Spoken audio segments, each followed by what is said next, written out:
오늘 우리에게 주신 하나님의 말씀은 창세기 11장 1절부터 9절의 말씀입니다. 구약성경 13쪽입니다. 창세기 11장 1절부터 9절까지의 말씀을 드라마 바이블로 낭독합니다. 제11장. 온 땅의 언어가 하나요 말이 하나였더라. 이에 그들이 동방으로 옮기다가 시날 평지를 만나 거기 거류하며 서로 말하되, 자, 벽돌을 만들어 견고히 굽자. 이에 벽돌로 돌을 대신하며 역청으로 진흙을 대신하고, 자, 성읍과 탑을 건설하여 그 탑 꼭대기를 하늘에 닿게 하여 우리 이름을 내고 온 지면의 흩어짐을 면하자. 여호와께서 사람들이 건설하는 그 성읍과 탑을 보려고 내려오셨더라. 이 무리가 한 족속이요 언어도 하나이므로 이같이 시작하였으니 이후로는 그 하고자 하는 일을 막을 수 없으리로다. 자, 우리가 내려가서 거기서 그들의 언어를 혼잡하게 하여 그들이 서로 알아듣지 못하게 하자. 여호와께서 거기서 그들을 온 지면에 흩으셨으므로 그들이 그 도시를 건설하기를 그쳤더라. 그러므로 그 이름을 바벨이라 하니 이는 여호와께서 거기서 온 땅의 언어를 혼잡하게 하셨음이니라. 여호와께서 거기서 그들을 온 지면에 흩으셨더라. 죄가 온 땅에 가득하여 홍수 심판 사건이 얼마 지나지 않아 또 다른 충격적인 사건이 벌어졌습니다. 바로 오늘 본문에 나오는 바벨탑 사건입니다. 전 지구적인 엄청난 홍수 심판을 겪고 났으면 어느 정도 인간들에게 자정하는 노력이나 조심하는 모습이 있어야 할 텐데, 인류는 몇 대가 지나기 전에, 정확한 시기는 알 수 없지만 노아가 아직 죽기 전인 것 같은데 어김없이 죄의 본성을 또 드러내고 있는 것입니다. 하나님을 배제하고픈 마음, 높아지고 싶은 마음, 하나님의 자리를 노리는 이 어리석음은 언제나 멈출까요? 오늘 말씀을 자세히 살펴보면서 우리 안에 있는 죄의 크기가 얼마나 큰지, 또 죄에 대한 하나님의 반응, 또 죄의 결과에 대해 살펴보겠습니다. 1절 말씀을 보면 온 땅의 언어가 하나여 말이 하나였다고 말합니다. 이것은 인간의 언어가 지금처럼 지역마다 서로 다른 언어가 아니었음을 보여줍니다. 본래 인류는 하나의 혈통으로 하나의 언어를 사용하고 있었습니다. 그래서 당시에는 사람들이 지금처럼 언어가 달라서 혼란스러운 일은 없었던 것입니다. 바벨탑 이전에 살던 사람들은 천지창조 때 하나님이 아담과 하와에게 주신 그 언어, 물론 그 언어가 얼마나 대단한 것인지 모르고 하나님께서 주신 그대로 전수받아 사용하고 있었던 것입니다. 인간의 언어는 인간이 발명한 것이 아니라 하나님이 주신 선물이었습니다. 진화론에서는 인간이 원시적인 상태에서 점점 발전해 나간 것처럼 설명합니다.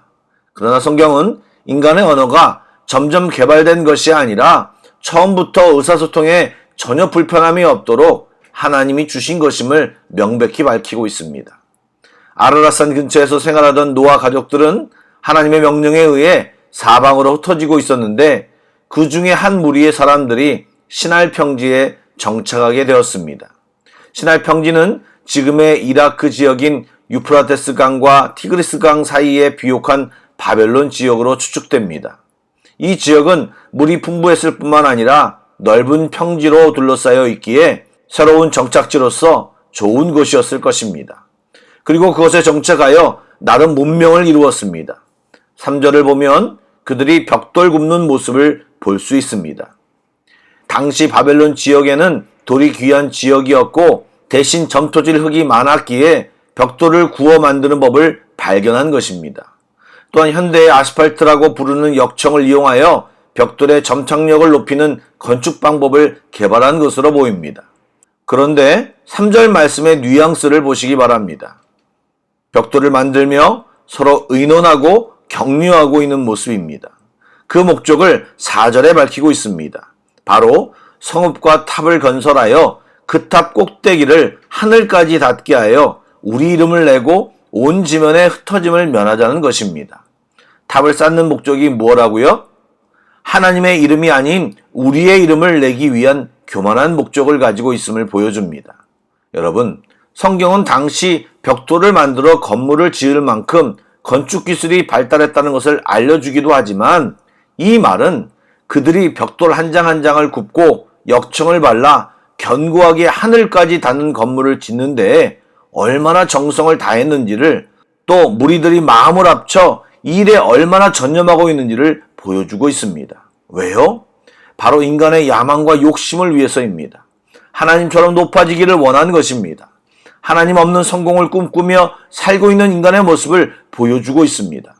좀 더 깊이 묵상한다면 인간이 장마와 태풍을 대비하듯 하나님이 심판하신다고 해도 이제 바벨탑이 있어 그 심판을 충분히 대비할 수 있고 피할 수 있다고 생각한 것입니다. 너무나도 무지하고 정말 연약한 인간의 생각입니다. 또한 두 번째 목적이 무엇입니까? 온 지면의 흩어짐을 면하자고 말하고 있습니다. 하나님은 분명히 생육하고 번성하여 땅에 충만하라고 창조 때 아담과 하와에게, 홍수 심판 후 살아남은 노아에게 동일한 명령을 하셨습니다. 그런데 흩어짐을 면하자고 직접적으로 말한 것은 하나님 뜻과 완전하게 반하고 싶은 생각을 표현한 것입니다.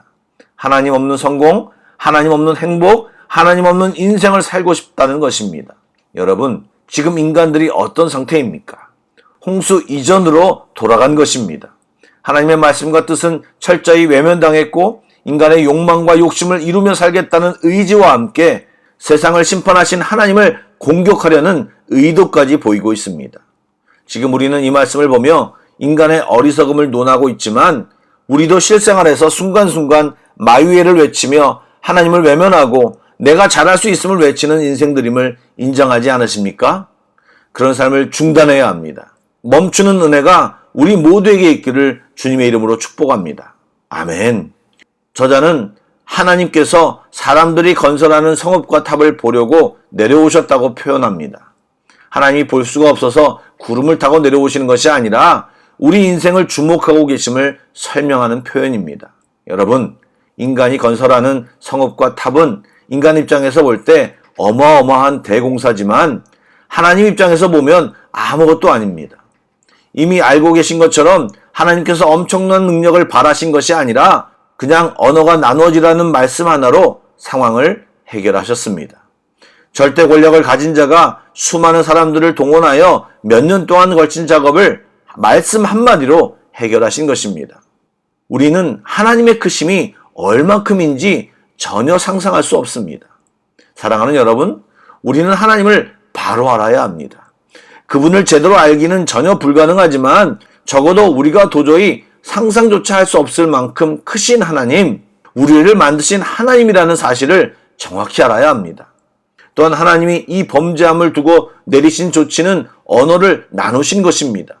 인간들은 언어를 통해 관계를 형성하고 일체감을 갖게 만들어서 서로 협력하게 만듭니다.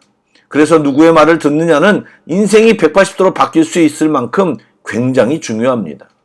하와는 뱀의 말을 들었기에 하나님을 바로 앞에 두고 타락했습니다. 그러나 베드로는 주님의 말씀을 들었기에 모든 것을 내려놓고 주님의 부르심을 따라 제자의 길을 걸어갔습니다. 그래서 마태복음 4장 23절에 너희가 무엇을 듣는가 스스로 삼가하라고 예수님께서 말씀하신 것입니다.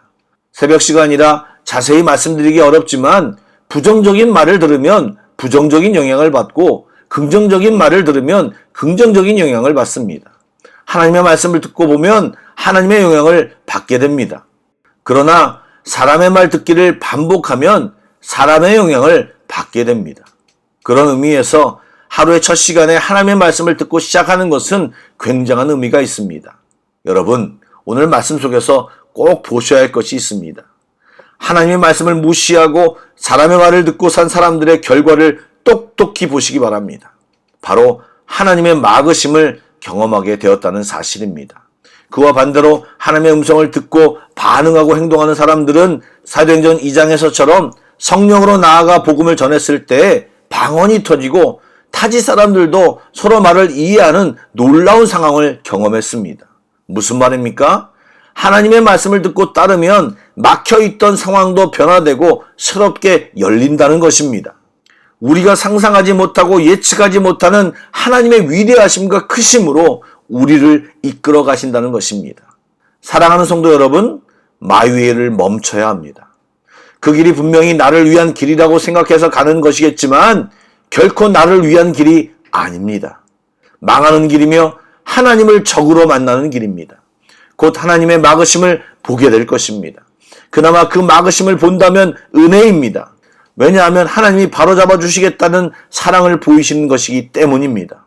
만약 그것조차 보지 못한다면 더 큰 문제입니다. 지금 멸망의 길을 가고 있다는 증거이고 하나님이 그렇게 내버려 둔 것이기 때문입니다. 이 시간 우리가 어디로 가고 있는지를 점검하는 귀한 시간이 되시길 주님의 이름으로 축복합니다. 아멘. 기도하겠습니다. 사랑의 하나님, 우리는 모두 양 같아서 각기 제 길로 마이웨를 부르며 나아가기를 반복합니다. 우리에게 그렇게 살아갈 능력이 없는데도 우리는 사단의 꼬임에 너무 쉽게 넘어갑니다. 주님, 이 시간 다시 결단합니다. 주님의 음성 듣기를 원합니다. 닫힌 길을 열어주시기를 소망합니다.